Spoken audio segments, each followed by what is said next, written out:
Hi everyone, it's Bioinformatter, and I'm up to my third collector booster box of Magic the Gathering Duskmourn House of Horror, and I've got my rare and mythic hits out of this, so it's a healthy stack, and yeah, so let's get going. Um, Ghost Vacuum in foil. Who are you gonna call? Head Shredder. So that's gonna take care of land mill shenanigans. Unidentified hovership. Okay, so this one's pretty sweet. Uh, so this is a special guest card, and it's a Damnation in foil, a borderless foil special guest version. So this one is actually worth a little bit. It looks cool. Uh, Doomsday Excruciator coming at your eyes. Okay, the non-foil version. A Doomsday Excruciator normal foil.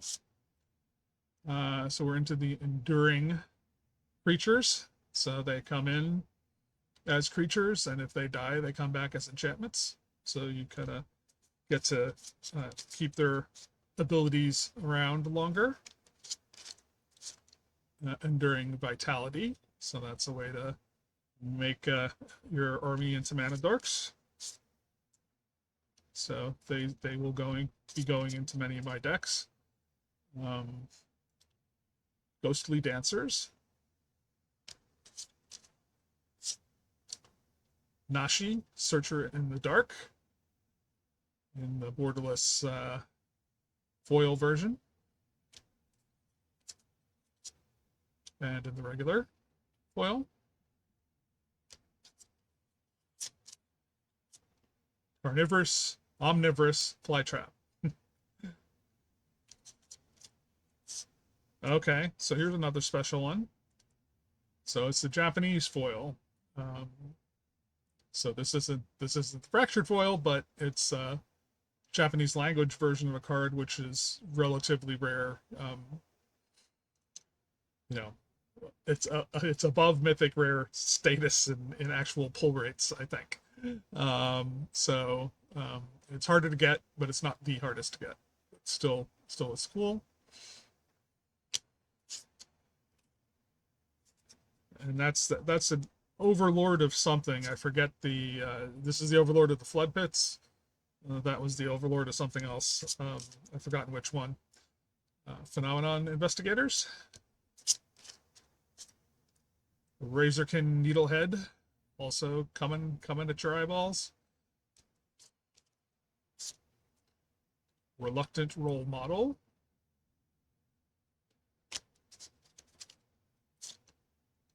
Rip Spawn Hunter.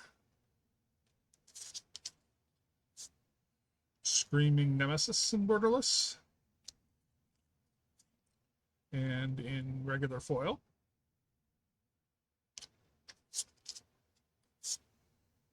Soaring Lightbringer. Star Athlete. The Jolly Balloon Man.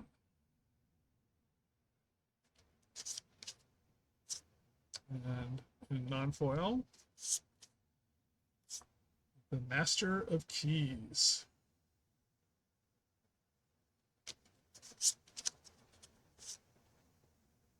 The Mind Skinner.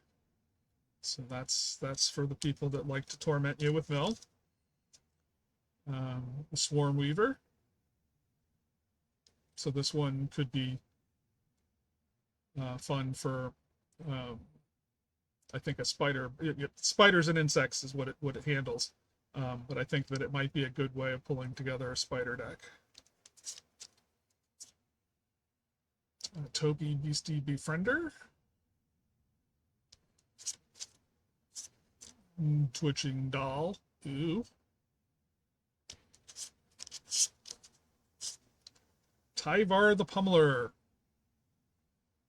So tap another untapped creature you control. Tiber the Pummeler gains indestructible until end of turn, and tap it. And you pay 3 and 2 green. Creatures you control get +X until end turn, where X is the greatest power among creatures you control. So that's pretty decent. Ursine Monstrosity.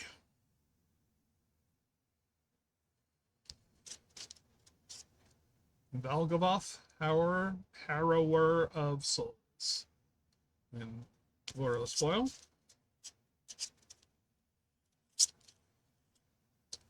Simone Mystery Unraveler.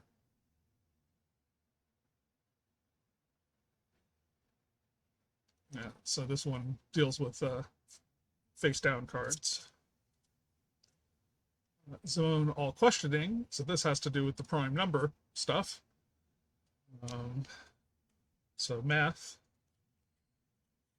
Magician. Okay, one of the rooms, Dazzling Theater in a prop room. And this one's a pretty good one. Creature spells, you cast, tap, convoke. So it's another way of you getting some mana for not, even though you don't have enough lands. And the prop room is untap each creature you control during each other player's untap step. So you've got a chance, particularly if you've got,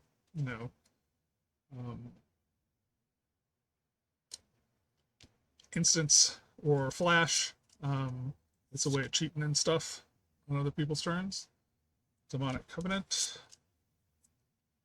Into the Pit, an alternative sack outlet. Lane line of Mutation, so you got to be playing a 5-color something for that to be worthwhile. Lane line of the Void, if you want your graveyard aficionados to hate you. Mirror Room and Fractured Realm. So whenever you unlock the store, create a token that's a copy of a target creature you control, except it's a reflection, in addition to its other types. And then if a triggered ability of a permanent you control triggers, that ability triggers an additional time. So yeah, this could definitely lead to shenanigans when you copy important things that either aren't legendary or if you have the legendary rule turned off. Restricted Office and Lecture Hall, so you can unlock the door and destroy all creatures with power 3 or greater. So that would hurt me, usually playing a green stompy something or other. Other permanents you control have hexproof. It's the other room.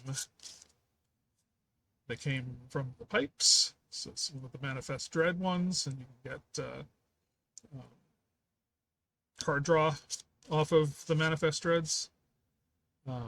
Unholy Annex and Ritual Chamber. So at the beginning of your end step, draw a card, and if you control a demon, each opponent loses 2 life and you gain 2 life. Otherwise, you lose 2 life. And then the Ritual Chamber is whenever you unlock this door, create a 6/6 black demon creature token with flying. So you can at least get yourself a demon creature to help the other side out. Come Back Wrong.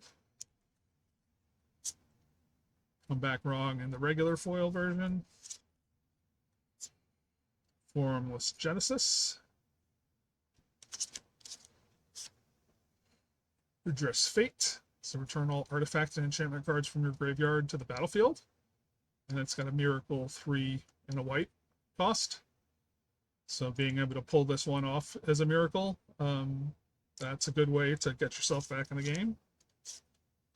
Split Up. So tapped or untapped creatures go bye-bye. Non-foil. Valgavoth Onslaught. So it's a double X spell, but manifest Dread X times and put X +1/+1 counters on each of those creatures. So you get to do manifest several times in a row, hopefully, and you get to also buff them up so that they're more likely to survive for a bit. Hushwood Verge. So the Verges they come in untapped, and you get to play 1 color, and if you happen to have the right basic lands, well, no, not even necessarily basic, but just forest or plains. So there's a basic land type, and as long as you have the right type, you can get the other color. Thornspire Verge, so the Gruul version here in borderless foil, and just borderless. And Valgavoth's Lair, which is an enchantment land. So, I mean, I guess we're in a set where enchantments matter, so having an enchantment on a land, enchantment land type helps, and there's also some things that care about things that have multiple types. And it's hexproof, and so maybe that provides some safety to the risk of being an enchantment instead of just a land.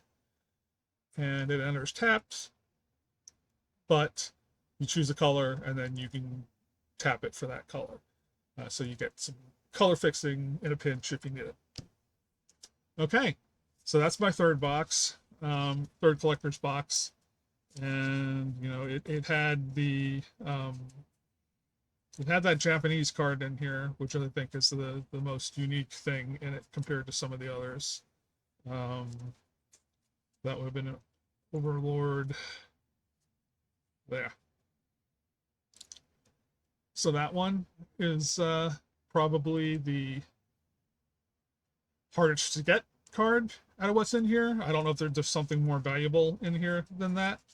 But yeah, so that's the hits here. And I've got 3 more to go. So I hope I'll see you back around for box number 4. Thanks.